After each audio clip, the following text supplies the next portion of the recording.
ما تنسيش نفسِك، عمركم ما هتكونوا زيّنا، أنتِ من بلد عربية، يعني إنسانة رجعية ومتخلّفة، ارجعي لبلدِك، مش عاوزين عرب هنا، أنتم انتشرتوا في بلدنا زي الوباء.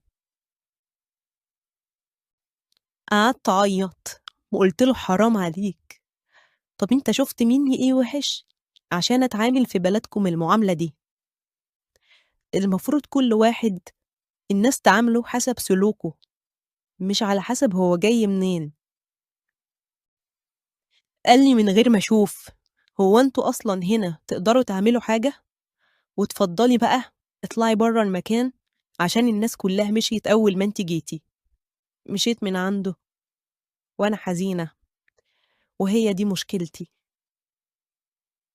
أنا ليلى، بنت متفوّقة من صغري، حلمي أكبر بكتير من كل اللي حواليّا، مش عايزة أتخرّج وأتجوّز وبس، لأ، أنا نِفْسي اسمي يلِف العالم وكُلّه يتكلّم عنّي وعن تفوّقي.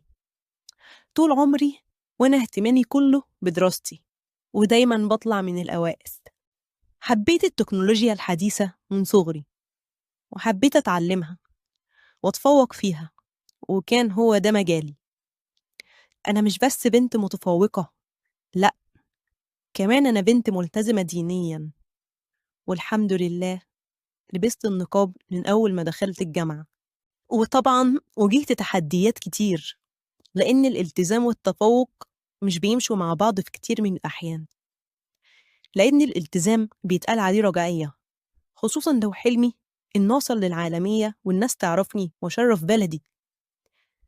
الناس دايمًا بيشوفوا إني إزاي أكون ملتزمة وناجحة في نفس الوقت، ما أعرفش ليه بيستغربوا من كده، ما هو لو الملتزم اللي بيعرف ربنا ما نجحش، أُمّال مين اللي هينجح؟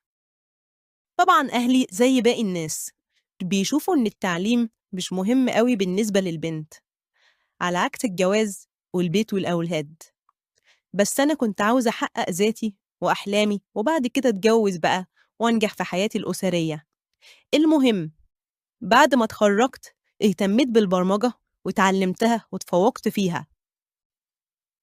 في الأول اشتغلت أونلاين في العمل الحُر وعملت فلوس كويسة، بعد كده اشتغلت مع شركات ناشئة في مجال الذكاء الاصطناعي، وبدأت أكتسب خبرة وأكبر كل يوم في مجالي وأتخصّص أكتر وأكتر وأتعرف على مستوى المجال، خصوصًا إني اشتركت مع